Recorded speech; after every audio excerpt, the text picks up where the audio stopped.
Ok. Toc. Alors, pour info, je suis en Chine, donc j'espère que la connexion sera pas trop pourrie. Ça n'existe pas Google en Chine.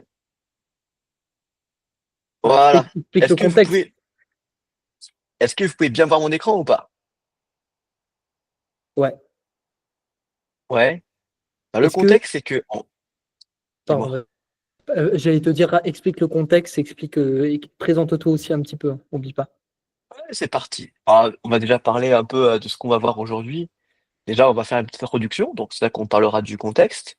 Ensuite, on parlera des raisons pour lesquelles il faudrait apprendre le chinois. On va découvrir un peu quelques caractères, comment ça fonctionne, pour pas avoir trop peur de l'apprentissage du chinois, qui, c'est vrai que ça peut faire un peu peur. Après, on va faire un petit point sur la prononciation, comment ça fonctionne. C'est une difficulté du chinois, en tout cas pour moi, c'est une des plus grandes difficultés. Le pinyin, c'est une langue qu'on va regarder ensemble pour mieux apprendre le chinois. Et puis on parlera un petit peu de dialecte, parce qu'il y a pas que un chinois, il y en a plein. C'est pour ça que c'est très intéressant comme langue. Et on fera un petit point grammaire, si on arrive jusqu'au bout, puis quelques questions. Est-ce que le plan vous convient bien? Yes. Est-ce... Alors, petite introduction. Aujourd'hui, je vais vous présenter tout ça. Je m'appelle Bastien. Là, je suis à Chengdu. J'ai habité dans cette ville pendant à peu près 7 ans, entre 7 et 8 ans. C'était en Chine, en Asie. J'ai fait Chengdu et j'ai fait Taipei. Et j'ai appris le chinois parce que j'avais pas trop le choix. Il y a pas grand monde qui parle anglais à Chengdu. Je pense que Marcus l'a bien vu. Donc l'idée, Ouais. c'était d'apprendre le plus rapidement le chinois pour développer des business en Chine, comprendre la culture et m'intégrer un peu mieux dans ce pays. Et ensuite, j'ai pu aller à l'université. Donc j'ai fait une prépa mathématique en chinois. Et ensuite, j'ai été recruté au Consulat général de France à Chengdu. Donc pareil, le chinois m'a beaucoup aidé dans mon travail au quotidien pour parler avec les partenaires, avec les différents gouvernements. Et c'est une langue qui est assez complexe, donc il faut quand même faire un peu attention à ce qu'on dit quand on représente la France. Voilà, donc il y a quelques pièges que je pourrais vous montrer. Alors ensuite, on va parler de pourquoi est-ce qu'il faudrait apprendre le chinois. Je pense que tout le monde connaît un petit peu cette réponse. La Chine, c'est une économie qui se développe vraiment rapidement. Donc, il y a un proverbe qu'on a appris dans la ville de Shenzhen il y a quelques jours, c'est un étage, c'est 3 jours de travail. Pour se dire à quel point la ville se développe vite. Et il y a quasiment de 50 étages, donc ils font assez rapidement, ils construisent des villes très rapidement. Ça se développe à une vitesse, c'est inimaginable. Et c'est aussi un pays qui a une grande importance culturelle mis à part l'économie.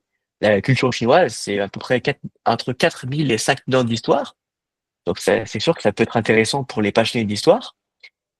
C'est une des langues les plus parlées au monde parce que c'est un des pays les plus peuplés du monde. Il y a 1,4 milliard d'habitants. Donc si vous pouvez maîtriser un peu le chinois, ça vous ouvre pas mal de portes. Et puis il y a aussi le petit côté égo, hein. C'est un petit défi intellectuel. Et puis c'est toujours un plaisir d'apprendre une langue, en tout cas, et de découvrir un peu comment ça fonctionne. Je pense que pour certains, c'est très intéressant. Je me permets de revenir sur ce que tu disais par rapport à justement Shenzhen, puisque nous étions ensemble à Shenzhen il y a 5 jours, 6 jours peut-être. Donc Ouais, voilà, ah ouais. il ne faut pas oublier que Shenzhen, c'était à l'origine un yumin, c'est-à-dire un village de pêcheurs qui, en l'espace de 40 ans, est devenu une mégalopole absolument monstrueuse. On a pu le voir, on vous enverra les vidéos. On a été livré en drone alors qu'on était en plein typhon, alerte typhon. On a été donc du café, les drones étaient stables, les bâtiments sont gigantesques. Bref, c'est un niveau de développement qu'on imagine même pas. C'était dur pour moi de rentrer à Marseille après ça. C'est vrai que quand on voit la Chine, on pense un peu à la pollution, un peu au ghetto, bâtiments tout détruits. Et puis oui, il y a des endroits qui sont comme ça, c'est vrai. Mais il y a des grandes villes qui se sont développées, comme tu dis, Shenzhen, en 40 ans, c'est devenu plus développé que la Silicon Valley aux États-Unis. Ça, faut pas l'oublier, quand même. Voilà. Donc voilà un petit peu pourquoi faut apprendre le chinois. J'espère que ça vous met un peu l'eau à la bouche.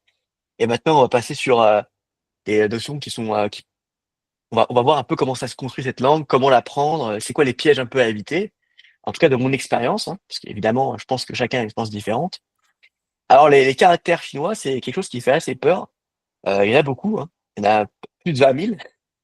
Mais on n'a pas besoin d'apprendre les 20 000 pour être bilingue, ou pour bien comprendre la langue, ou pour discuter avec les locaux. En général, quand on est entre 3 et 4 000, on peut déjà très bien vivre au quotidien, on peut discuter avec les locaux, parler un peu de ce qu'on veut, puisque les caractères chinois, ça représente une idée. Donc, quand on les met ensemble, ça fait des grandes phrases. Par exemple, en général, 8 caractères, ça fait une phrase française. Il n'y a pas besoin de trop apprendre. Et ensuite, on les combine ensemble pour faire des mots. Donc, entre 3 et 4 000 caractères, on peut déjà s'en sortir. Ce qui fait que ça reste quand même un peu dur, mais ça se fait. Et ensuite, bah, un caractère raconte une histoire, ce que je marque dans la présentation, effectivement. Ça, c'est important. On verra quoi après. Et ces caractères, ils ont plus de 3 millions d'histoires. Donc, la première fois qu'ils ont apparu, c'était sur des coquilles de tortues et sur des os. Donc, on a encore des vestiges qui existent en Chine. On voit des caractères qui ont été écrits il y a 3000 ans. Et on verra que ça n'a pas tant changé que ça, finalement, la façon dont on les écrit. Ça, c'est assez intéressant. Incroyable. Ensuite, pour continuer sur les caractères, il y a deux types de caractères, les caractères simplifiés et les caractères traditionnels. Donc, c'est quoi la différence? J'ai fait n'importe quoi. La différence, c'est que les caractères traditionnels sont encore utilisés à Taïwan, à Hong Kong et à Macao. Et les caractères simplifiés, ils ont été introduits euh, pendant la grande révolution culturelle en 1956 pour unifier le pays. Parce que tout le monde avait ses différents caractères, c'était incompréhensible pour travailler les uns avec les autres. Donc le gouvernement chinois, à l'époque c'était en l'occurrence Mao Zedong, a décidé d'unifier toute cette langue. Alors c'est sûr que simplifié, il y a moins de traits à écrire, c'est plus rapide à écrire, et traditionnel, c'est un peu plus complexe, mais on retrouve un peu le sens d'origine et l'histoire du caractère.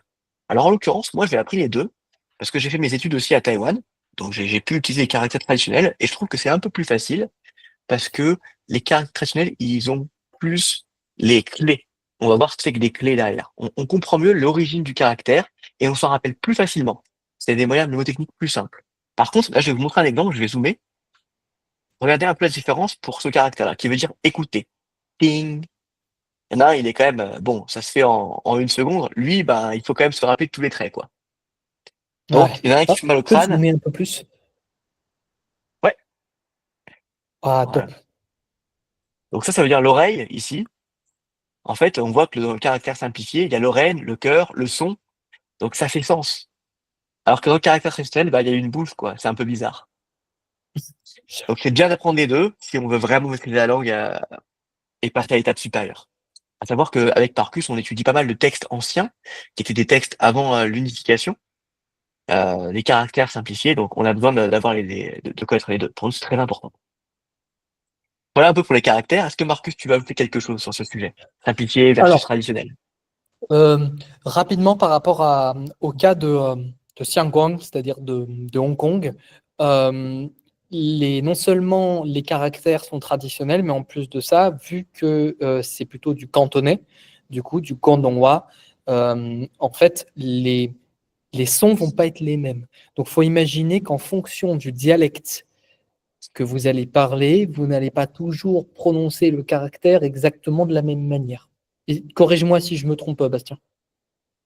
Tout à fait. On en reparlera après, mais effectivement, on parlera des dialectes après. Donc il y a les caractères, il y a différents dialectes, ça peut être assez complexe. Voilà. T'as Donc là, on va passer. Grégoire qui a une question. Ah, une question? Bah, je veux bien que tu la mettes à lire les questions, juste partage mon écran, s'il te plaît. Attends, vas-y, parle, Grégoire. Ouais, Nico, pour rebondir sur ce que tu as dit, Marcus, en fonction de la région, en fait, la prononciation va être différente. Mais est-ce que c'est un peu similaire, par exemple, à un accent, à des accents en francophonie? Fondamentalement, quelqu'un qui parle français au Québec, à Marseille, ou bien comme moi à Neuchâtel, on arrive à se comprendre, on va peut-être avoir des termes qui vont un petit peu changer ou ce genre de choses, mais on va dire le cœur même de la langue, on la partage quand même, et peu importe la manière dont on prononce le mot, on va réussir à comprendre. Est-ce que c'est la même chose avec le chinois ou bien il y a quand même des différences? Bastien, je vais te laisser répondre à ça, toi qui parles. Parce que D'accord? Bastien, il a une Ouais. particularité, c'est qu'il parle le mandarin, le putonghua, mais il parle aussi Tu parles le chengpu, c'est ça? Ah, le Sichuanais. Bah alors, c'est une bonne question. C'est-à-dire que, il y a quand même une base à l'oral, et après, on va voir ce que c'est que des tons. Il y a différentes prononciations. Et selon le dialecte, ça va changer le ton. Par exemple, un ton 2 va devenir un ton 4. On verra tout à l'heure comment ça se matérialise quand on parlera des dialectes. OK? Mais oui, on peut plus ou moins comprendre, en tout cas dans toute la Chine, il y a quand même certaines difficultés. Je pense que quand Marcus est arrivé à Chengdu il y a quelques jours, il a été très surpris et un peu déçu de voir que tout le chinois qu'il avait appris, bah, il fallait réapprendre une partie. Ça C'est dépend des clair. endroits, mais dans la plupart de la Chine, on se comprend tous et il y a pas trop de soucis à ce niveau-là. Après, il y a quelques dialectes, les personnes un peu plus âgées vont parler et souvent ça se transmet de famille en famille. Ça s'apprend pas à l'école. À l'école, on apprend bien le mandarin. Ce qui fait qu'on peut toujours trouver un interlocuteur. Top. Mehdi a une autre question. Allez, c'est Ouais, parti. merci beaucoup. Donc là, tu disais par rapport aux différences de ton et aux différents dialectes, est-ce que par rapport aux différents dialectes, la signification du caractère peut changer? C'est-à-dire, est-ce que là, vraiment, il y a un socle commun, ou alors vraiment, si on passe du cantonais au mandarin, un caractère peut être différent? Oui, ah ben, ça dépend des dialectes, mais il y a des dialectes qui sont assez éloignés du mandarin. Bah, le cantonais est un bon exemple. Le caractère va être le même, donc ça va. Mais par exemple, en sichuanais, il y a des mots qui sont différents. Donc le caractère sera différent. Ok. Est-ce que tu peux Ah, donner un donc c'est exemple? cool. Bien sûr, je vais en écrire un sur une nouvelle page pour qu'on soit tous. Ah. Par exemple, on dit "sudao", ça veut dire savoir. En sichuanais, on va dire "xiaode". Ça n'a vraiment rien à voir. Donc ça, c'est le Regardez. mandarin, et ça, c'est le sichuanais. Donc on voit que les caractères sont différents. Et on voit que la prononciation est différente. Comment on prononce ça? 知道，我知道，我知道. Et là, on va dire 晓得，我晓得，我晓得. C'est vraiment très différent. OK? Un petit exemple Impeccable. concret. Allez, on va Super. passer sur la suite. On reparlera un peu des accents tout à l'heure. On va en parler un peu plus dans le détail, parce que c'est très important. Alors, là, maintenant, on va voir un peu comment fonctionnent les caractères. Avant de parler de comment on les prononce, je vais vous donner un exemple. Là, c'est des caractères, je vais zoomer. Ça se dit can, can. Et en fait, je vais vous dire que ça veut dire après. Donc là, on a le caractère de la main. On voit une main. Si on regarde un peu par-dessous, c'est une main. So, c'est la main. D'accord? Et ensuite, ici, on a l'œil. Mou. On voit bien ici qu'il y a le tour de l'œil et à l'intérieur, la pupille. Ici, c'est l'œil. Ici, c'est la main. OK? Et ben, quand on met une main sur un œil, qu'est-ce qu'on fait? Ça veut dire qu'on Ouais, regarde. comme ça. Ouais. Donc, ça, c'est can. C'est on pose la main sur l'œil, ça veut dire regarder en chinois. Can, regarder. Donc c'est comme ça que ça peut se construire aussi des caractères. Donc on voit qu'il y a quand même une certaine logique. C'est pas si aléatoire que ça, comme certains Mm. pourraient le penser. OK? Vous avez des questions sur, ce caractère can? Alors, moi, j'ai un autre exemple en tête. Est-ce que tu peux Allez, écrire le caractère hao? allez. Voilà. Alors, je vais essayer de l'expliquer en utilisant la manière toi, tu l'expliques. À gauche, tout à gauche du caractère, on voit une clé qui est, si je me trompe, la clé nu, qui signifie la femme. Et à Ouais, très droite, bien. on voit z, qui signifie l'enfant. Avoir Eh oui. une femme et un enfant, c'est rare. C'est-à-dire, c'est bien. De ne pas en avoir, c'est moins bien. Bon, du coup, les gars, voilà. Mais c'est un bon exemple. Ça montre bien aussi la culture chinoise. Vous comprenez que quand on apprend les caractères, on apprend aussi un pan entier de la culture chinoise. Mm. On apprend une idée, on apprend une expression culturelle. C'est ça que c'est intéressant comme langue à apprendre. Très bon exemple, Marcus. Bah, D'ailleurs, on va avec en voir plaisir. d'autres, un peu des exemples, ça va vous faire marrer, je pense. Donc là, maintenant, on va voir comment ça fonctionne, par exemple, avec le caractère bien. Donc là, ça veut dire quoi? Je vais vous dire que ça veut dire après. Si je dis bien plus now, ça veut dire ordinateur. Si je veux dire bien plus che, ça veut dire télévision. Et si je dis bien plus hua, ça veut dire téléphone. Donc là, vous avez vu, il y a un dénominateur commun, ce caractère. Et ben, qu'est-ce que ça veut dire? Est-ce que quelqu'un a une idée? C'est quoi bien? Qu'est-ce qu'ils ont en commun, ces mots-là? On a Grégoire qui lève la main. Je Ouais, pense que Dien, ça veut dire écran. pas loin, t'es pas loin. Ça veut dire électricité. Euh, Alors, L'électricité, alors, est-ce qu'on peut le deviner juste en le regardant? Parce que ça ressemble pas vraiment à de l'électricité, mais c'est dur de le matérialiser, l'électricité. il y a des caractères, hein, je sais, j'écris n'importe comment. Voilà. Il y a des caractères qui, on s'est dit, on peut pas les deviner. Alors, c'est comme ça, merci. Ouais. Mais celui-là, on peut le deviner, celui-là. C'est bien, c'est électricité. Par contre, Maintenant, on va regarder donc un ordinateur, une télévision, un téléphone, tout est électrique. On est d'accord. Donc ça fait sens pour l'instant. Et ensuite, le deuxième mot, ça va dire ce que c'est. Donc, si je vous dis que now, c'est le cerveau. Donc, un cerveau électrique, c'est un ordinateur. OK? Ouais. Donc, maintenant, qu'est-ce que ça va être, par exemple, ici? Quelque chose électrique fait que c'est une télévision. Ce, c'est la vision. Donc, Tian Shi, c'est quoi? La télévision. Et alors, maintenant, est-ce que quelqu'un peut me dire ce que ça veut dire roi? Roi. Quelqu'un a l'idée? Ah, attends. Non. Mehdi, je sais qu'il a fait du japonais. Alors, est-ce que Mehdi, tu es capable de dire ce que ça veut dire quoi? C'est le même Je sais pas, caractère. j'aurais envie de dire, j'aurais envie de dire écouter un peu. Pas mal. C'est la parole. J'étais C'est pas sûr, parler. j'étais à parler. La parole. J'étais entre parler et T'es pas écouter. loin. Donc, Dien Hua, téléphone. OK? Si je ne m'abuse, Mehdi, c'est le même verbe que hanasu en japonais. Ok. Le même caractère. Ouais, ok, en plus, tout à l'heure, ok, je vois exactement. Donc là, on voit qu'il y a quand même une certaine logique. Si on apprend Dien, on peut faire plein de mots composés. C'est quand même vachement pratique. Plutôt que de se taper l'ordinateur, la télévision, bah, Dien, Nao, Dien, Shi, Dien, Hua. Ouais. Incroyable. Donc, ouais, on voit qu'il y a quand même une certaine logique. Et si on Alors, continue dans cette logique-là, je voudrais rebondis apporter là-dessus. rebondir là-dessus parce que je me faisais une réflexion pendant que tu expliquais ça.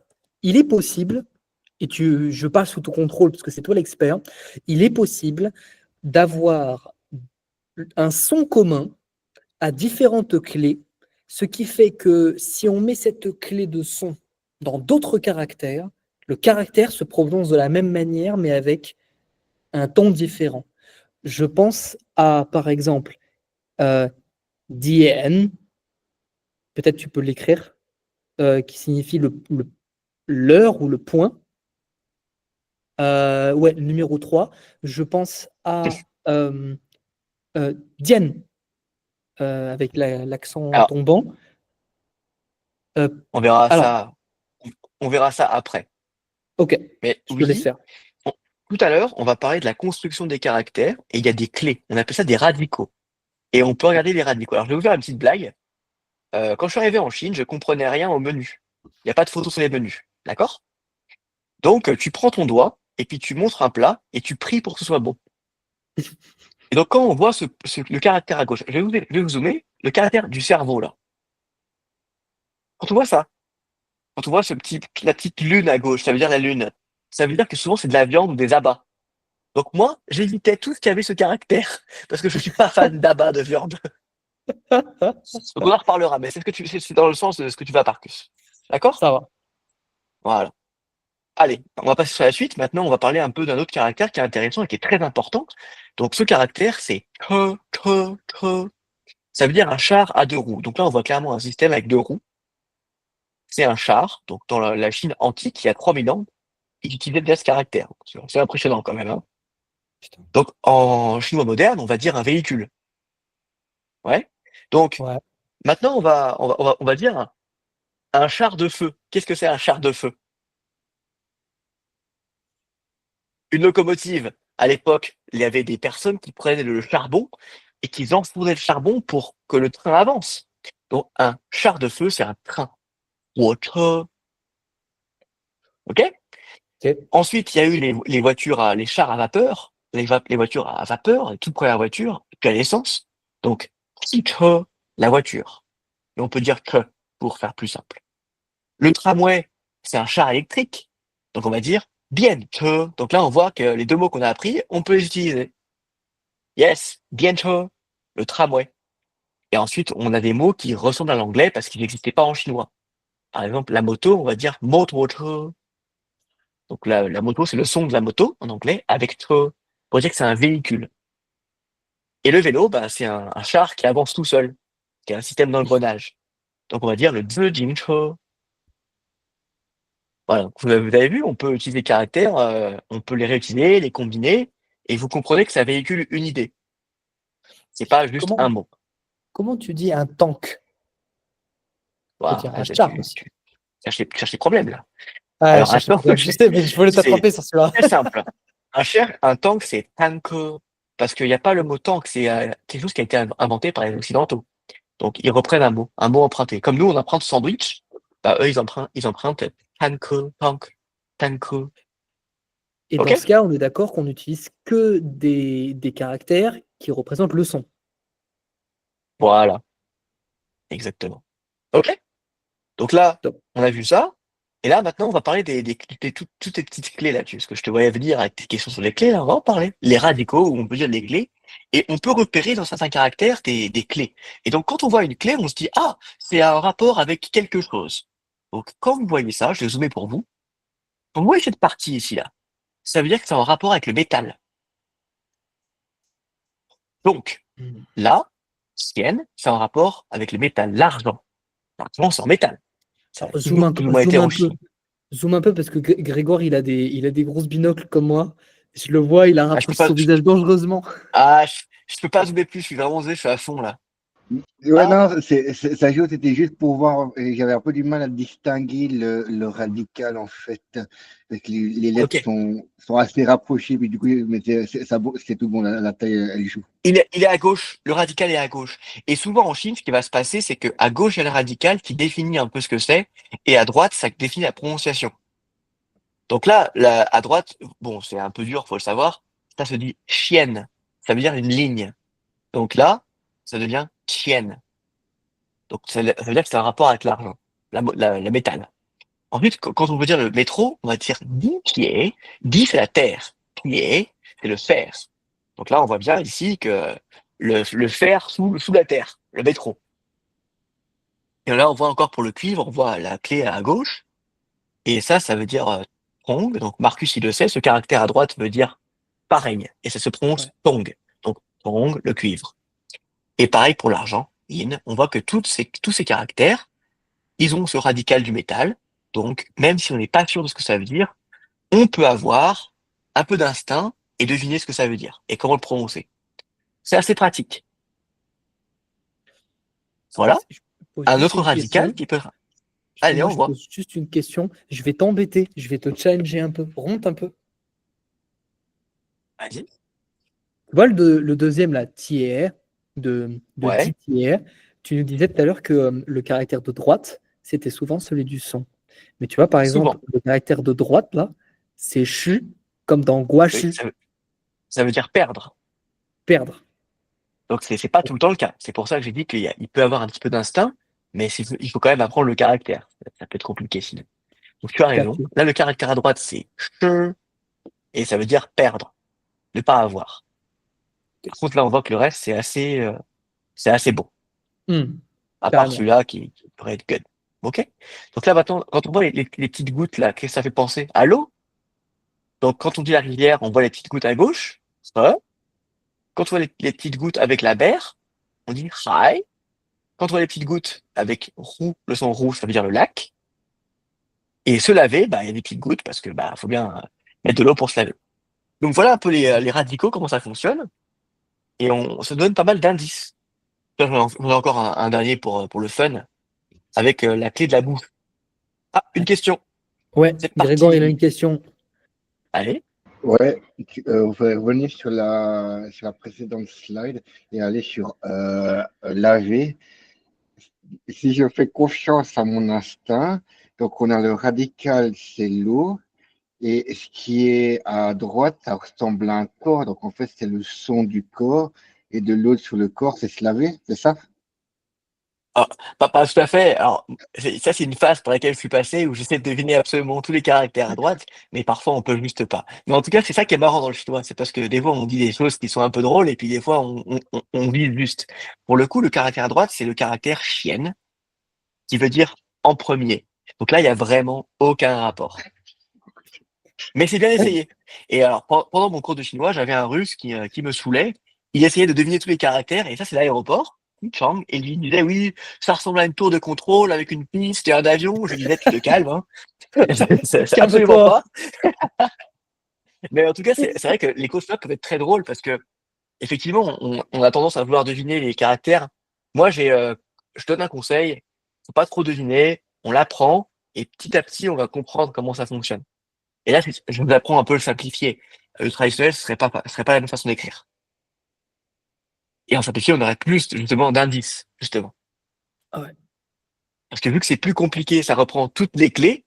Parce qu'on va reprendre tout à l'heure le caractère qui veut dire écouter. Regardez. Ah, j'ai pas le traditionnel sur mon écran. Faut que je remonte sur la slide précédente. On essaye 11 pour après. Là, ici, on voit clairement que la clé de l'oreille, hop, je vous le dis, hein, c'est la clé qui est en haut à gauche. La clé du son, la clé du cœur. Donc, on sait que c'est écouter. C'est quand même plus facile. Hmm. Voilà. Donc, un dernier exemple qui peut être sympa, le radical de la bouche. Donc, quand on fait un carré, c'est une bouche. Ça se dit ko, la bouche ko. Et donc là, quand on voit une bouche avec les caractères derrière, ça veut dire boire. Ça, c'est appeler. Ka, ka. Et ça, c'est chanter. Chang. Donc on voit quand même que les radicaux, c'est important. Faut les apprendre. Il n'y en a pas tant que ça. Il y en a une cinquantaine au final. Ça s'apprend assez vite. Maintenant, on va parler des tons. Alors Parce que là, depuis tout à l'heure, attends, ah ouais, oh attends, là là, ça attends. passe trop vite. Oh là, oh là, oh là, oh là. Du coup, je reviens avec ma question là, de tout à l'heure, que tu n'as pas répondu à ma question, grand zinzin. Alors, ma Ouais. question, est-ce qu'il est possible, avec des caractères, des clés, pour être plus précis, qui sont les mêmes, d'avoir des caractères avec des significations très différentes, mais des sons similaires, juste des tons qui ne sont pas pareils? Je te prends un exemple. Vas-y. Ouais. Reprenons Dien, caractère pour faire les En heures. ouais. Et t'en Ouais. as un autre ou pas? Alors j'en ai deux autres auxquels je pense. Je pense à Dien, qui est Lequel? le shop. Donc là, vous avez vu, j'ai beaucoup de diènes, hein, si j'ouvre mon. Donc faut faire Alors, attention, faut prendre le bon. ouais, mais alors tu vois, vas-y, redescends encore et retape juste Dien Ouais, et appuie sur la petite flèche. Et si vous regardez en bas, ouais. il y a plein de fois le même petit caractère. Tu as vu Allez. la dernière ligne là? On Donc voit là, ce qu'on toujours va. cette petite forme là, cette petite clé. Voilà, donc c'est possible, effectivement. Et c'est des mots qui sont très différents. Ouais, Pour répondre à ta question. Donc là, topissime. on voit bien que on a la même racine. C'est ce petit. Je sais pas comment on peut appeler ça. On dirait un seau d'eau avec un truc au-dessus pour tourner. Un truc de. Moi, j'appelle ça la TNT, en général, la TNT. La TNT, ouais, de Et ouf. on voit qu'il y a une TNT avec de l'eau et une TNT avec un toit. Ça, c'est la clé qu'on voit, c'est le toit. Donc, Ouais. quand il y a un toit, ben, une boutique. Ouais. Voilà. On va faire péter la boutique, c'est très irlandais ça. Voilà, exactement. C'est très corse. C'est corse. C'est très corse. Donc, voilà un peu les caractères. Et Marcus, tu as dit quelque chose qui est intéressant. Là, je vais vous montrer quelque chose qui va vraiment vous faire peur, mais ça veut aussi vous montrer que c'est assez facile à parler. Donc là, j'ai tapé 3 caractères. S, H, I. Et là, on voit vraiment qu'il y a une liste énorme. Donc, on peut regarder. Le premier, ça veut dire être. Le deuxième, c'est érudit. Le troisième, c'est une ville. Alors, faut que je zoome, hein, c'est un peu compliqué. Mais pour vous dire que il y a le même son, il n'y a pas le même ton, mais ça peut être plein de choses différentes. Et faut les apprendre. Mm. Pas tous, mais bon, voilà. Ok. On va passer sur la suite de la prononciation qui est assez importante. On va revenir là-dessus. Petit à petit, parce que la prononciation, c'est vraiment important. Alors, il y a des petits problèmes. Le petit problème, c'est que si on prononce à la française, par exemple, ici, comment on pourrait prononcer ça? Est-ce que quelqu'un veut se challenger? Comment on pourrait prononcer ce caractère ici? Sans parler de prononciation, juste comment on le dit. Quelqu'un veut essayer? Comment on dirait acheter? Ça tient, on l'entend jamais. Attends, Grégoire, il a retiré son micro, ça veut dire qu'il veut parler. Ouais. Vas-y, Je vas-y. vais dire comme la marque, j'entends ça maille. Mai, ouais. Donc en français, on dirait mai. En chinois, il y a 4 tons. Et si on ne le dit pas de la même façon, ça peut être complètement différent. Alors, là, ici, mai, ça veut dire acheter. Mai et mai, ça veut dire vendre. Donc, vous imaginez le mec qui est à Hong Kong, qui est en train de vendre ses actions, ses obligations au téléphone, il n'a pas intérêt à se planter de ton. Petite anecdote, les cours financiers en Chine, quand c'est positif, c'est rouge, quand c'est négatif, c'est vert. Ah, toujours un plaisir, en tout cas. Oh, quel enfer. Donc, vous comprenez l'importance des tons. Alors là, je vous fais des exemples faciles, mais franchement, je vais vous montrer un exemple qui va bien vous faire marrer. Il y a une ville près de chez moi qui s'appelle Zhejiang. Voilà. Donc ça, c'est la ville de Zhejiang. Ça veut dire l'utérus. on voit c'est le palais de l'enfant. À droite, c'est un palais et à gauche, c'est l'enfant. Donc l'utérus, c'est le palais de l'enfant. Et lui, là, le dernier, c'est se casser le palais. Ça veut dire se castrer.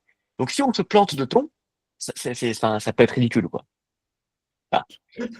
Surtout Je- alors, c'est un exemple qui est un peu J'habite, marrant. Parce que je veux dire, ça m'arrive, hein. j'habite à Zugong. Je peux dire, j'habite dans un utérus, quoi. C'est infernal.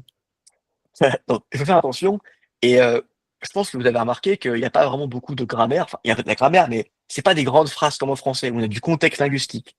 Ça veut dire que si on se plante de ton, qu'il n'y a pas de contexte linguistique, ça peut être un peu catastrophique, quoi. Bah, attends, Voilà. est-ce que tu veux raconter ce qui m'est arrivé à l'aéroport ou pas? Ah, on peut. Yo, En fait, yo mayo Marcus, bimba. il voulait prendre des glaçons pour le téléphone qui était en train de surchauffer en plein live stream. Et donc, il se rend voir au comptoir pour demander des glaçons. Et il n'a pas dit le bon ton. Donc, il a dit, est-ce que tu as une maladie? À la place de est-ce que tu as des glaçons? Et donc, nous, on a bien rigolé. Il y avait, Ouais, c'était vraiment, il n'y avait pas de contexte linguistique, quoi. ouais. Ça venait vraiment de son contexte. Ça a été très dur pour Marcus, du coup, de l'expliquer derrière, quoi.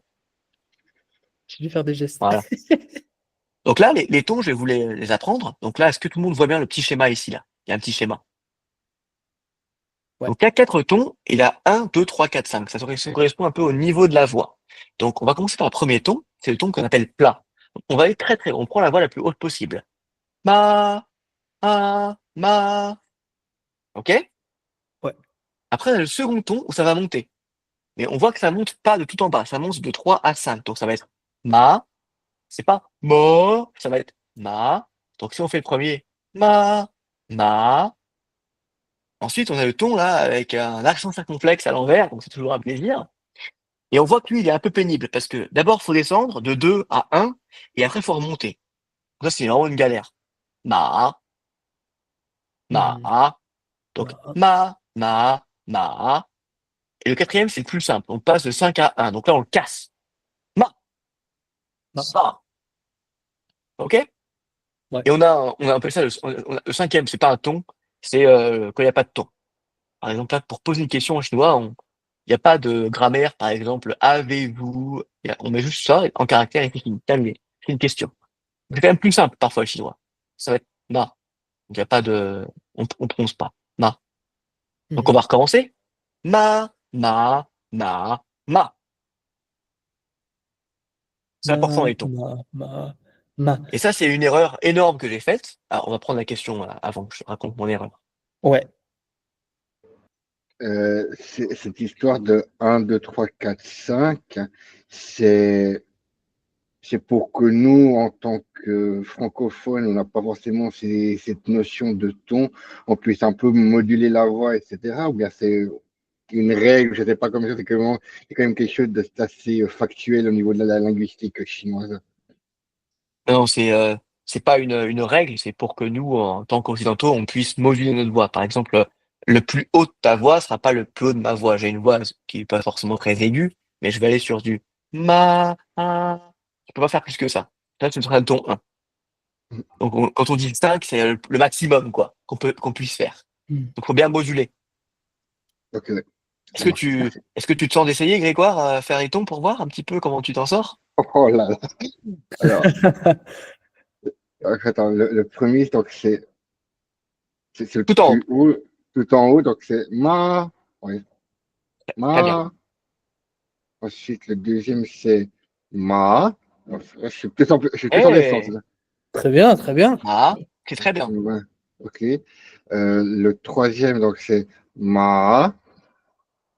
Parfait. Et le Ok. quatrième, c'est ma. Ouais, ma. Donc là, tu es en train d'insulter quelqu'un. Tu vois, tu curses. Non. Mon Ma. friend.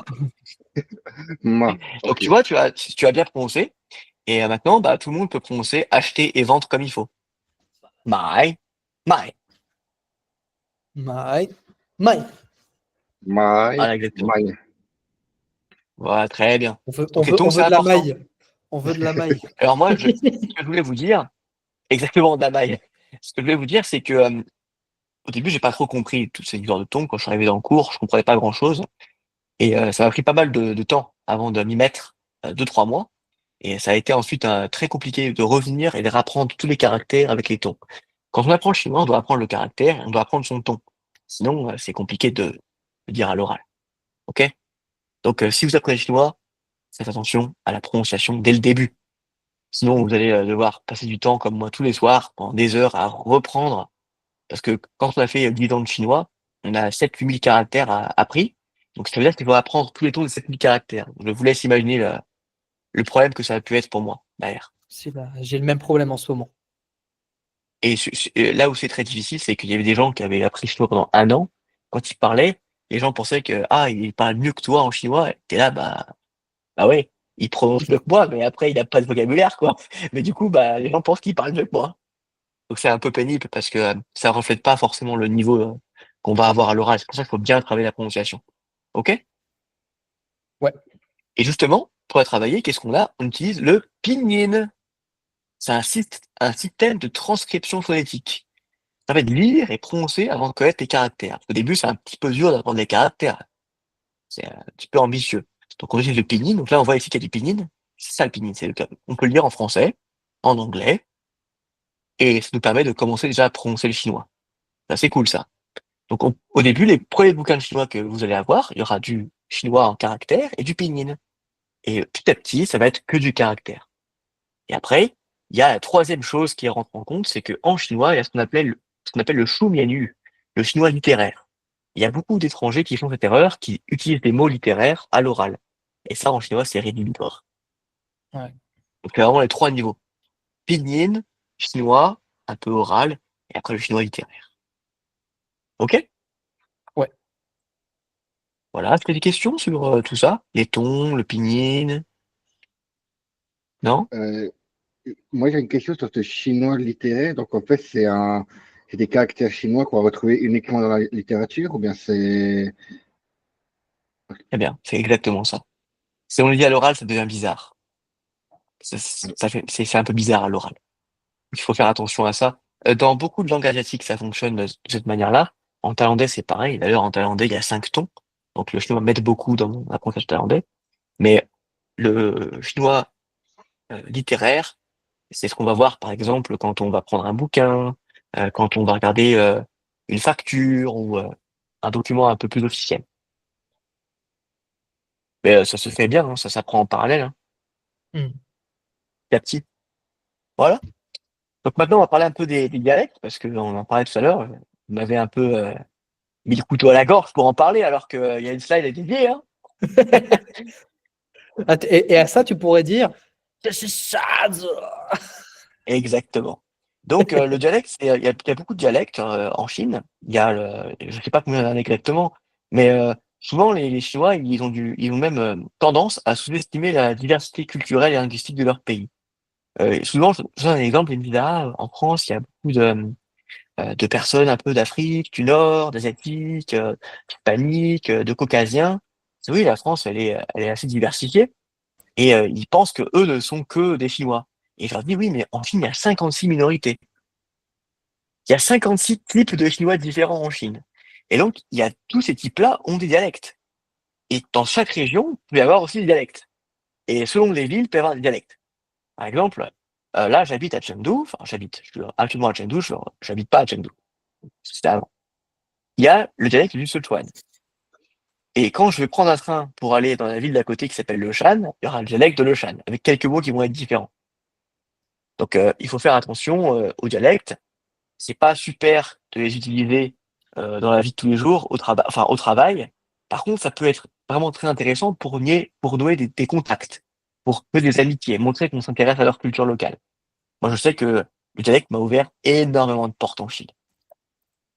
Ça, c'est important. Quand on habite à un endroit, c'est bien d'apprendre quelques mots, quelques expressions. Une question? Donc là, en termes historiques, est-ce que la Chine Ouais. était plutôt divisée en dialectes et en fait le mandarin est arrivé en termes de langue commune pour que tout le monde puisse se comprendre, ou c'est vraiment le mandarin est arrivé d'un coup, se dire voilà, il faut qu'on puisse se comprendre. Ah, le mandarin a toujours été là. C'est une base. Ouais. Il a été dicté par les caractères. Et puis, la Chine, c'est un pays qui a eu des guerres, qui s'est tapé sur la gueule pendant des années, des 1000 années. Et ensuite, il y a Mao qui a dit il faut unifier donc ces caractères, mais les dialectes ne sont pas vraiment unifiés. Par contre, à l'école, on apprend le mandarin, on n'apprend pas le dialecte. C'est les parents qui vont à la maison parler le dialecte, les grands-parents, et puis quand on va voir ses amis, on va parler le dialecte. Ok. Donc c'est ça qui est assez intéressant avec les différents dialectes. Ça peut être très drôle d'en apprendre quelques-uns, ça ouvre beaucoup de portes, et c'est assez sympathique. Voilà pour le dialecte. Donc je peux vous donner quelques exemples, hein. Marcus, je sais qu'il parle le cantonais, donc il pourra vous faire quelques petits exemples à l'oral. Ouais. Mais il y a des dialectes un peu de partout, hein, à Shanghai, Sichuan, au Tibet, dans les minorités. À Pékin, non, il n'y a pas vraiment de dialecte. Dans le nord de la Chine, il y a quelques dialectes aussi. En Mais fait, c'est à souvent Pékin, il des y a des petites façons de expressions, parler. quoi. Il y a des façons de parler à Bah, Pékin. c'est ça. Et toi, Marcus, par exemple, pour la semaine dernière, tu as appris quelques mots dans chaque dialecte, dans les provinces où on est allé, Ouais. mais il y avait quand même un tronc commun. C'est-à-dire qu'on se comprenait. Par contre, quand il arrivait à Chengdu, c'était fini, quoi. Ça n'a aucun sens. C'était terminé. Moi, C'est je vrai. dis toujours que c'est la langue pour langue. C'est comme dans Harry Potter, c'est du Serpentard. Hein. Clairement, ça. Ça n'a plus rien à voir. Ouais. Et donc, les tons vont changer dans le dialecte. Là, les 4 tons qu'on a appris, certains mots, ça va être différent. Donc, par exemple, le second ton devient un 4e ton en sichuanais. Voilà. C'est pas évident. Maintenant, on va parler un petit peu de grammaire, parce qu'il y a pas beaucoup, il y a un petit peu de grammaire en Chine. La grammaire est très récente, elle a à peine 20 ans. Il y a quelques écrits qui ont commencé à l'étudier. Il y a quelques bouquins qui sont sortis il y a une vingtaine d'années sur la didactique de la grammaire chinoise, donc comment apprendre en étranger la grammaire chinoise. Il n'y avait jamais eu de règles avant. Ça s'est uniformisé il y a une vingtaine d'années à Pékin avec un certain nombre de professeurs qui ont sorti des bouquins. Et maintenant, c'est enseigné donc aux étrangers et c'est aussi enseigné aux étudiants en Chine. Donc, souvent, nous, en français, les étrangers, ils aiment pas trop apprendre notre langue à cause de la conjugaison, des différents temps. C'est assez complexe. Il y a les formes passives, actives. Vous savez de quoi je parle. Là, en chinois, c'est plutôt facile. Quand on veut parler au passé, on rajoute le à la fin de la phrase ou derrière le verbe. Donc, on a dit tout à l'heure que écouter, c'est ping. Donc, si on dit ping le, ça veut dire j'ai écouté. Voilà, terminé. Ça s'arrête là. Donc, c'est beaucoup plus facile. Vous voyez, on peut directement apprendre les caractères et faire une sacrée passe sur la conjugaison. Donc, ça, déjà, ça fait plaisir. Ensuite, on a d'autres caractères qui expriment le futur. Tiang et yao. Quand on utilise ces 2 caractères-là, ça veut dire que on les met devant le verbe. Par exemple, on a dit ting, c'est écouter. Donc, si on dit yao ting, ça veut dire il faut écouter, tu dois écouter, il faudra écouter. Donc, c'est des structures qui sont assez simples, sans grande conjugaison, ce qui fait que on peut très rapidement commencer à parler chinois. Quand on a quelques sons on connaît quelques mots, ça se fait très bien. Ouais? Ouais. Pas de questions sur la grammaire? C'est bon? Alors, je voudrais apporter une brique à ça. Comme tu le sais, Bastien, moi, ma grande difficulté, c'était le parler, le fait de parler chinois. Pendant mes voyages en février, et là, le dernier voyage dont je viens de revenir pour l'association Echoes of China, qui reconnaît le génocide des Chinois par les Japonais pendant la Seconde Guerre et même avant la Seconde Guerre. J'ai été frappé par mon incapacité de quelquefois à bien parler. Autant je comprenais, j'écrivais, je lisais, mais c'était très dur pour moi de vraiment parler de manière fluente, on va dire. Et ces derniers temps, ces 3-4 derniers jours, je me suis saigné à la grammaire chinoise et j'ai remarqué qu'il y avait énormément de points de grammaire.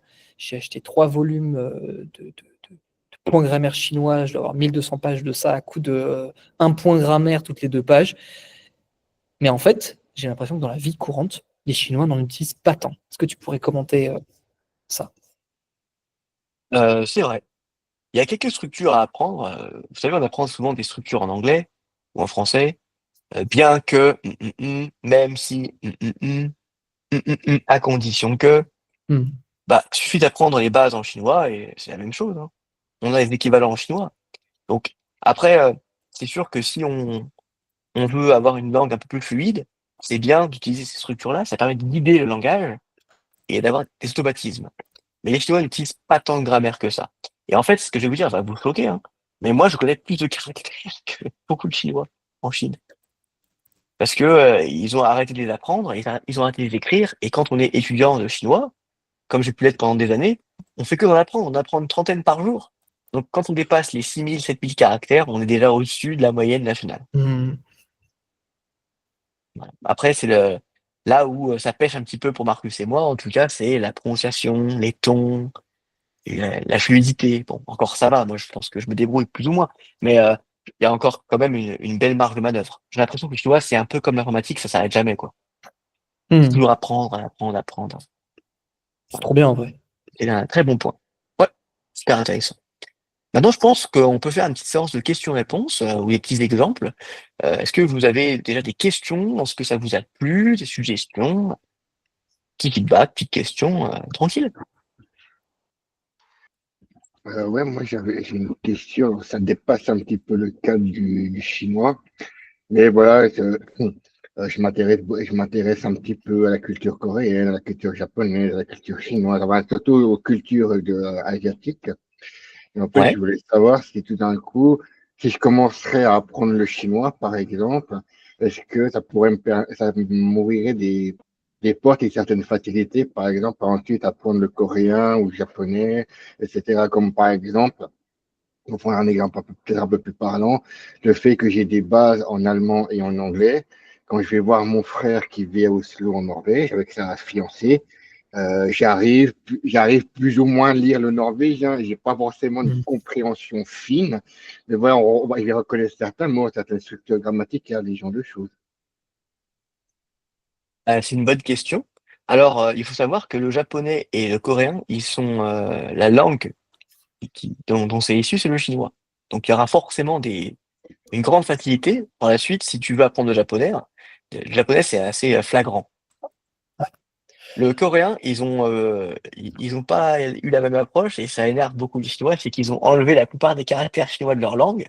Donc, les Chinois le prennent un peu mal, mais on peut reconnaître une certaine logique de caractère, une logique d'apprentissage, et ils rajoutent la grammaire de les caractères en coréen. C'est un peu différent. Donc oui, ça va vraiment t'aider si tu apprends d'autres langues en Asie. Mais c'est surtout que la Chine étant le berceau de la civilisation asiatique, si tu veux apprendre des cultures coréennes et japonaises, c'est bien de passer par le chinois. Ça a été des pays qui ont été vassaux pendant des milliers d'années de la Chine, et ça explique beaucoup de choses. Ah, c'est un peu triste à dire, mais il y a plus de temples chinois au Japon qu'en Chine.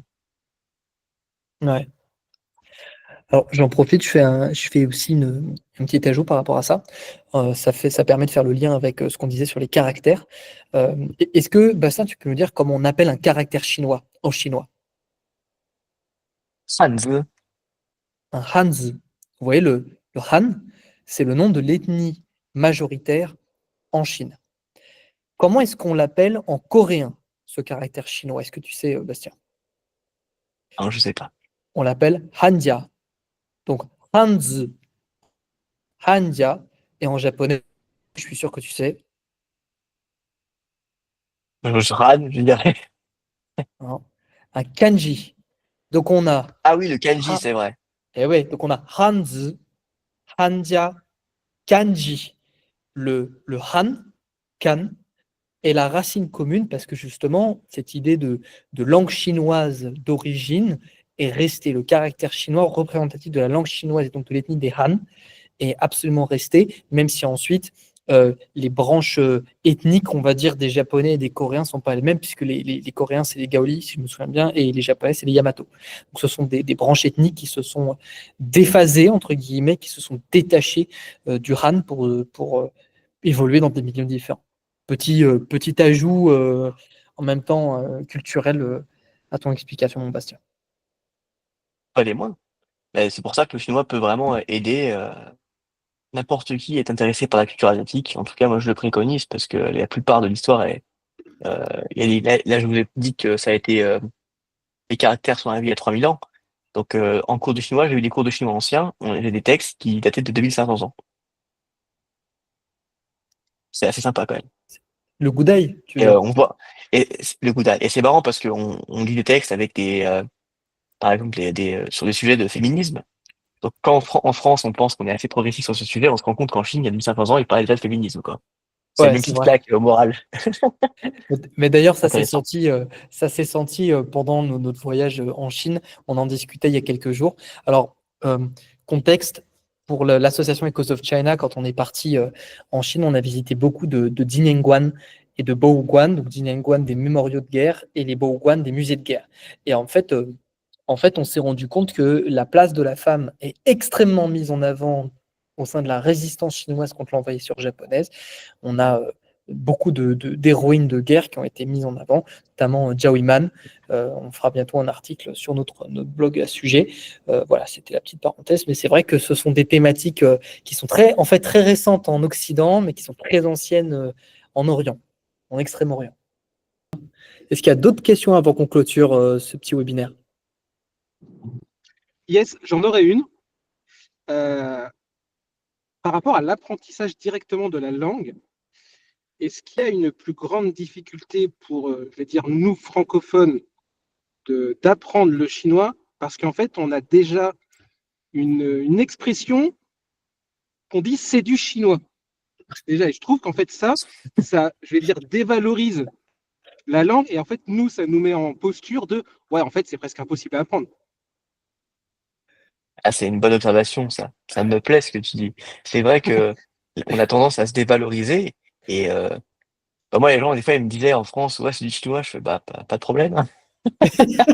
Non, mais en tout cas, je pense que tu as raison. Il faut pas trop se mettre des bâtons dans les roues et surtout, ça reste une charge cognitive. Il faut apprendre le chinois. Si tu as envie de l'apprendre, tu te motives, tu l'apprendras. Je pense pas que c'est plus difficile qu'une autre langue. C'est peut-être pas Ouais. la même façon de penser, mais ça va t'ouvrir pas mal de portes, en tout cas, le chinois. Quand je parle d'ouvrir des portes, c'est pas forcément dans le monde professionnel, même bien sûr que ça pourrait, mais c'est même, des portes de réflexion, Mm. sur, tes valeurs, sur notre culture, sur d'où on vient, parce que la Chine a tellement d'histoire que tu peux trouver des textes à l'infini sur, des sujets infinis. C'est C'est clair. C'est clair. C'est une culture qui est extrêmement, extrêmement riche et qui, je trouve, je rejoins Mehdi sur un point, c'est que les Français, alors moi je le vois chez les Français surtout, les Français dévalorisent quand même pas mal la Chine. Je pense à, mais pas forcément volontairement. Je pense par exemple, et je pense que Bastien sera d'accord avec moi, la restauration chinoise en France. C'est quand même ouais. une belle blague. Dans le sens où, bon, c'est des nems, il y a un peu de pizza, un peu de viande de poulet, un peu de sushi, un peu de tout, mais ça reste des Et restaurants ouais. chinois. Malheureusement, j'ai l'impression qu'en fait, les cultures occidentales ne sont pas forcément prêtes, ou le grand public n'est pas forcément toujours prêt à accueillir un pays qu'il croit comme 100% uni, alors qu'il y a tant de diversité en réalité. C'est mon impression, j'ai l'impression que c'est euh, une immensité qui devrait rentrer dans de petites boîtes crâniennes, entre guillemets, de pays un peu plus petits. Qu'est-ce que tu en penses, Bastien? Ah bah, c'est sûr que, ça fait peur à moi, ça m'a fait peur quand je suis allé en Chine la première fois de tout apprendre. Il y a une montagne d'informations, il y a un choc culturel qui est pas si différent que de la France. J'ai beaucoup plus de difficultés à vivre en Thaïlande que de vivre en Chine, hein, je vous le dis sincèrement, hein. Alors que la Thaïlande est censée être un pays plus ouvert, à des valeurs très progressistes, proches des nôtres, voire parfois même encore plus libérales. Et pourtant, c'est beaucoup plus compliqué pour les Français d'habiter dans des pays comme la Corée, heu, la Thaïlande, que la Chine. La Chine reste très proche culturellement de la France sur beaucoup d'aspects. Encore une fois, on parle de culture, c'est quoi la culture? Est-ce que la culture c'est, ouais, je mange des pâtes ou des pizzas ou, du riz? Ou est-ce que c'est pas la distance hiérarchique? Est-ce que c'est pas, la relation au pouvoir, le collectivisme, l'individualisme? Donc si Ouais. on prend ces critères-là, on se rend compte que la Chine et la France sont très, très proches. Et moi, j'ai bossé aux États-Unis et j'ai eu un plus grand choc culturel, aux États-Unis qu'en Chine, ça c'est clair et net. Super intéressant ça, d'avoir ce retour. Ok, est-ce que vous avez d'autres questions? Satya, on t'a pas entendu. Tu as des questions, Satya, ou pas? Non, non, du tout. Mais après, c'est surtout des trucs par rapport aux prononciations dont on parlait tout à l'heure. Mais ça, je pense que je te demanderai à toi en privé parce que les prononciations, ça m'a l'air d'être un calvaire, hein. Attends, tu sais quoi? Tu vas demander à Bastien en privé. Parce que Je te demanderai à Ah Bastien. ouais? Ouais. Ouais, parce que c'est lui le Pas de prof de souci. chinois de Snakar, c'est pas Non, moi. mais les accents, frère, c'est n'importe quoi. Mais comment vous faites à l'oral? Parce que là, moi, j'imagine, là, vous avez bien détaillé les accents et tout. Mais je me dis, là, demain, moi, je vais en Chine. Je parle avec un Chinois. Mais je vais rien comprendre à ce qu'il me dit. Je vais prendre un mot sur quatre. Je vais essayer de me Non, rigoler. Mais tu vas avoir un contexte linguistique qui va te permettre de comprendre ce qui va être dit. Moi, mes accents, ils sont loin d'être parfaits. C'est un peu mon talon d'Achille. Et donc, même en ayant des accents qui sont franchement pas bons, je pense que je parle à 30% correct en termes de prononciation. Je pense qu'ils sont quand même sortis. Donc, bon, c'est après, je pense, pas ouais, un avec souci. l'expérience et tout, ça doit jouer. Mais moi, là, qui sort de nulle part, les accents, putain, je vais devoir les bosser si je veux apprendre le chinois. Ah ouais, ça se fait, hein. Regarde, en taille, j'ai 5 accents à apprendre tous les jours. C'est encore plus difficile. Pareil en cantonais pour moi. J'ai 5 accents. Toi, du coup, Et, Marcus, tu parles juste cantonais ou tu parles mandarin également? alors, je parle mieux mandarin que cantonais en Ok. réalité, mais je comprends pas mal le cantonais. Je le lis, je l'écris, c'est du traditionnel. Et je le Mhm. parle un tout petit peu. Ah, donc c'est En le cantonais avant le mandarin, Non, c'est le historiquement. mandarin. Historiquement, c'est le mandarin avant le cantonais, mais je me suis mis récemment au cantonais parce que c'est une Alors, région de Guangdonghua. La région de Guangdong m'intéressait. juste Et avant là-bas, de. c'est pas là-bas le pôle un peu économique au C'est niveau de la tech et tout? un des pôles économiques, parce qu'on était à Shenzhen, dans la région de Guangdong, toujours, mais c'est voilà. Il y a Shanghai aussi qui est pas C'est une loin. mégalopole, Donc, hein. c'est des C'est mégalopoles. impressionnant. C'est très impressionnant. Et juste pour rebondir avant ta question, Grégoire, sur les accents et la prononciation, par exemple, il y a j'ai pas tout dit, il y a des petites règles en plus quand même. Par exemple, j'ai expliqué à Marcus il y a une semaine que, attention, quand c'est le ton numéro 3 et le ton numéro 3 qui se suivent, ça devient le ton numéro 2 et le ton numéro 3. Quand Oh c'est le ton putain. numéro 4 et le ton numéro 4, ça devient le 2 puis le 4. Donc ça, faut être honnête, il y a presque personne qui le fait. Même les Chinois ne le maîtrisent pas. Mhm. Bah ouais, non, Donc mais voilà, j'imagine. Attends, mais c'est l'habitude, quoi.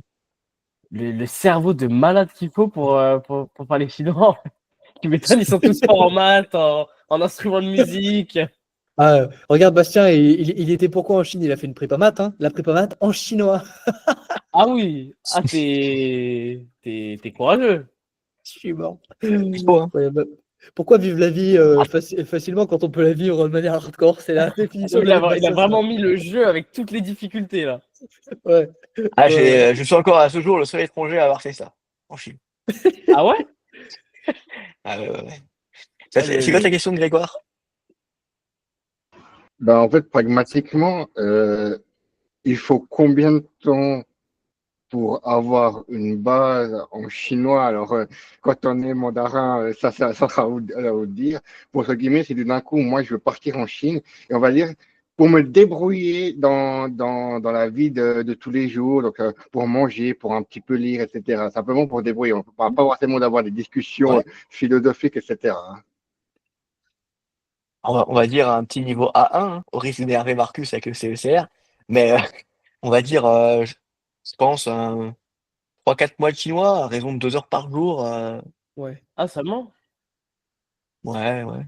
Bah, Ouais. il n'y a pas de grammaire, donc on se focus sur un peu de la prononciation et quelques caractères, et ça suffit, hein, pour commencer à commander à manger, à parler un petit peu avec les gens, à Ouais. prendre un train. Et par rapport aux affaires, un Chinois qui te demanderait, je pense, déjà un niveau un peu plus soutenu et des mots un peu plus adaptés au milieu dans lequel tu travailles, ça prendra un peu combien de temps ça? Ah, je dirais un HSK4, à Ouais. Marcus, je pense 1 an et demi. Ouais. Ouais, 1 an et demi. Moi, j'ai passé mon HSK4 au bout de 8 mois. Je l'ai eu. Et en vrai, ouais, HSK4, ouais. À partir du 4, j'aurais tendance à dire. Et donc ça pourrait me permettre Ouais, de ouais. travailler avec des Chinois. Ah oui, Large. oui, sans problème. Large. Mais après, de ce que tu m'avais dit, Marcus, les Chinois, quand t'es étranger, c'est un peu compliqué de travailler avec eux, non? Ça dépend. Ça dépend si t'es beau ou si t'es pas beau. Non, ça dépend si tu les respectes. Ça dépend si tu t'adaptes au code, si tu les respectes, si tu parles leur langue, si tu fais des efforts, si tu es capable de t'adapter et de travailler beaucoup. C'est très compétitif. Bastien pourra t'en parler beaucoup plus, je pense. Ah, Ah faut ouais, vraiment ouais. s'intégrer à eux, quoi. Faut s'intégrer, mais il faut aussi pas se laisser faire, parce que le problème, c'est que quand tu parles chinois, Mm. après, ils vont prendre dessus. Donc il Mm. faut avoir aussi des méthodes un peu de fouine pour faire passer les messages comme il faut les faire passer, quoi. Moi, j'ai eu beaucoup de mal, hein, à travailler au consulat. Je pense que Marcus, il sait de quoi je parle. Hein. Ouais. C'est horrible. Moi qui suis très brut de décoffrage et qui dit les choses quand ça arrive, je me sentais, j'étais au courant de comment ça se passait en Chine, du coup je fermais ma bouche tout le temps. Je n'osais rien dire Ouais. parce que je savais pas quoi dire en fait. La plupart du temps. Ah, donc Heureusement, là-bas, Bastien était c'est là. mal vu un peu de dire direct de but en blanc, voilà, moi je pense ça, c'est comme ça et pas autrement. En fait, tu as Et le ouais, concept de face. il faut trouver des moyens. Il faut trouver Voilà. des moyens alternatifs. Par exemple, les Chinois vont jamais dire non, ils vont dire oui, puis après, ils vont là, ils vont faire à l'envers, quoi. Il faut trouver des techniques. Et il faut faire pareil qu'eux, il faut pas leur faire perdre la face. Puis il faut mettre des petits pics de temps en temps, quoi. Et déjà appeler ton responsable, ça va bien se passer. Mais il faut toujours être dans la nuance. Trouver les mots justes. Donc tu leur dis Ça peut oui, être mais très tu compliqué. nuances pour leur faire comprendre que c'est non. Ah, c'est Alors ça. Ça, déjà que leur c'est langue toujours. est compliquée, si en plus l'expression l'est aussi, je vais pas m'en Alors, sortir. ça l'est moins que le japonais. Toi, Satya, qui a pris déjà des cours de japonais, et Mehdi aussi, vous savez que les Japonais, par exemple, sont vraiment là-dedans. Ils font des Sorewa, Soto, Sumimasen, comme ça. Bon, les Chinois, c'est un peu moins ça. Je les sens plus directs, mais parfois c'est un peu chaud. Mais ça dépend après. C'est une question de culture et puis Il après faut, c'est une question de. Je pense que je préfère mes bons vieux Serbes d'Europe de l'Est qui te disent non et tu n'auras pas de justification, tu n'auras rien derrière, Bon. c'est non, Ah je ouais. ne peux pas le faire. Après, ça peut être compliqué. C'est bien d'apprendre la langue, mais il y a quelques codes aussi à respecter, mais ça se fait. Hein. Oui, oui, De toute façon, ici, il n'y a pas de règle. l'esprit. Il y a aucune règle. Donc, ici, c'est le Far West, hein, les gars. Hein. C'est-à-dire que quand on fait du business en Chine, la loi, le temps de travail, les contrats de travail et la loi du travail, c'est pas la même notion. Hein. Non, c'est Parce que vrai. là-bas, Je on veux dire, connaît les droits du travail. Ça, c'est une autre question, ça. C'est oui. lol. Bon, super. S'il n'y a pas d'autres Congé questions, payé, qu'est-ce que c'est que ça? c'est un peu l'idée. Alors, s'il n'y a pas d'autres questions, je vais nous arrêter le webinaire ici. Est-ce que vous avez d'autres questions pour terminer? Il y aura accès à la rediffusion? Bien sûr, je D'accord, vais ok. publier la rediffusion. Ok, parce que je la ça- re-regarderai et si jamais j'ai des questions, bah, je me tournerai vers Bastien du coup. Pas de souci. Hein. Absolument. Alors, pour rappel, Bastien remplace notre précédente formatrice de chinois. Donc, Bastien est maintenant notre formateur officiel de mandarin. Donc, à partir de maintenant, si vous voulez, par exemple, poser des questions en chinois ou quoi que ce soit, n'hésitez pas à vous tourner vers Bastien qui sera du coup très content de pouvoir vous répondre. Je vous répondrai sur le WhatsApp, on a un groupe. Là, pour le coup, je suis en Chine, donc j'ai pas accès à WhatsApp, ce qui est un peu ballot. Mais je rentre en Thaïlande demain, donc c'est OK. Ah, tu rentres demain du coup? Ouais. Impeccable. Nous, on se retrouve avec Bastien très très vite, puisque dans moins de 15 jours, je suis de nouveau, je me téléporte en Chine après une sieste de 10 heures en avion. Mhm. Donc, on se retrouve pour les festivités du 3 septembre en Chine, pour célébrer la victoire contre l'agresseur japonais. Et pour le reste, sinon, c'est-à-dire Grégoire, je te vois bientôt, Satya, on s'appelle bientôt, Mehdi, je ne sais pas quand on s'appelle, mais on s'appelle. Je vous dis à très bientôt. Merci beaucoup, Bastien, pour Merci ton à temps. vous. Pas de problème. Allez, passez une Merci très à tout bonne le monde. fin de Merci journée. beaucoup. Ciao, ciao. Bonne fin de journée. Au revoir. Bonne journée, au revoir. Ciao. Salut.